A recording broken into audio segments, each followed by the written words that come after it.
Thank you very much, Presiding Officer. I've been struck by a couple of things in the debate thus far. The first is that for a Labour-led debate, how few of their members have actually stayed in the chamber to participate or listen to the debate. One would almost think that they had something else that was preoccupying their time at the moment, some list ranking event that was taking place, which they required to be out of the chamber in order to take part in. Indeed, I would encourage those members who have that list ranking in mind, who are still in the chamber, that others are out there stealing a march on them, and they may wish to get out there and make sure that they can continue their campaign in that respect. The other thing I was struck by was that I felt during the course of Alec Rowley's speech, and Alec Rowley is somebody who I have a great deal of time for. I've served on the local government committee with him.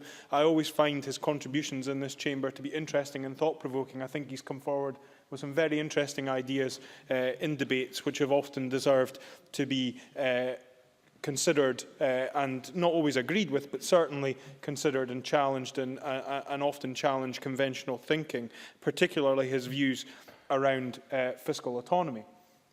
But I think we were in danger of it becoming an almost entirely philosophical debate and discussion, because one of the difficulties I think that the Labour Party is facing at the moment is that it doesn't yet have a coherent policy platform to outline and to test against some of the very worthy sentiments and notions that were being expressed during Mr Rowley's speech. We got some of that thinking in Malcolm Chisholm's speech, and I think there are some areas there which will merit some examination.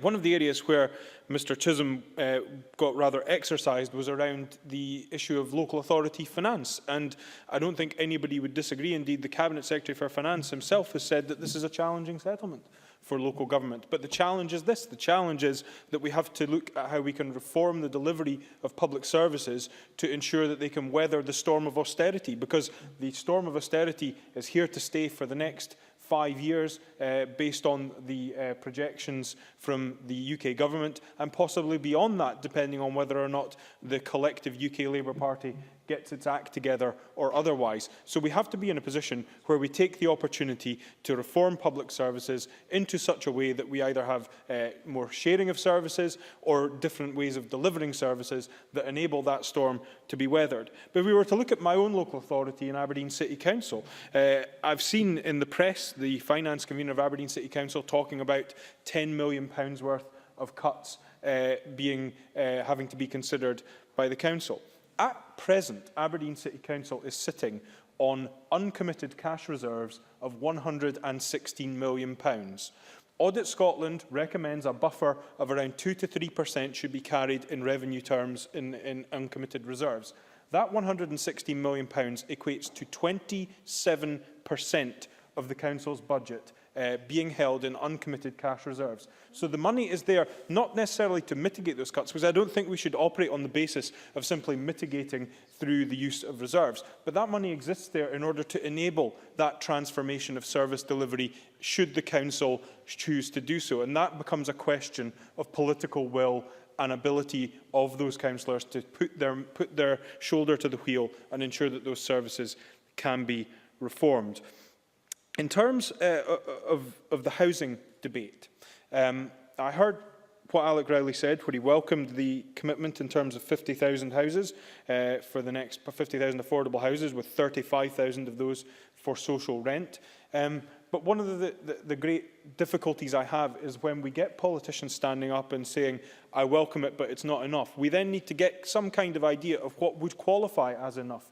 Because if all we're going to get is the Labour Party saying, it's no bad, but it's no as good as we could have, without actually demonstrating to us, one, what would be enough, two, what they would consider as their target, and three, how they would then deliver that target within the financial envelope, then it doesn't become a debate of ideas. It simply becomes carping from the sidelines. And that's the risk that the Labour Party has to shoulder, is that it runs the risk of that being the case.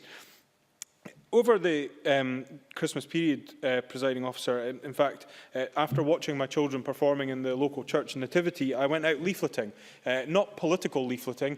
The reality is that in the community in which I live, the community of Dyson, Aberdeen, which most people would look at and say was a reasonably prosperous middle-class suburb, the local church is now operating a food bank because it has identified individuals within our own community who require the support of a food bank within our community.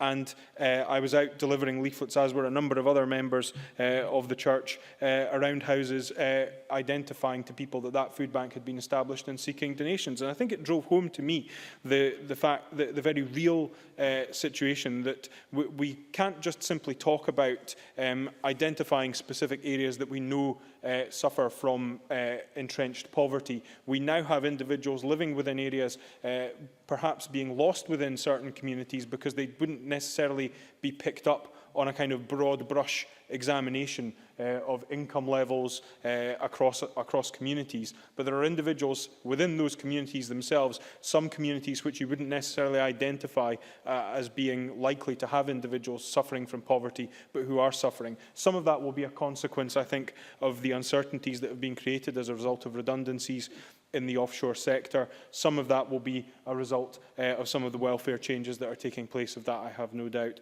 But we really do, I think, Presiding Officer, have to look very carefully at what is coming to us in terms of powers in the next Parliament, provided the Scotland Bill fiscal framework can be agreed, and look at how we will use those. Now, some of that thinking is being outlined at the moment by the Scottish Government, and I welcome some of the direction that is being given there, particularly the early introduction of a social security bill.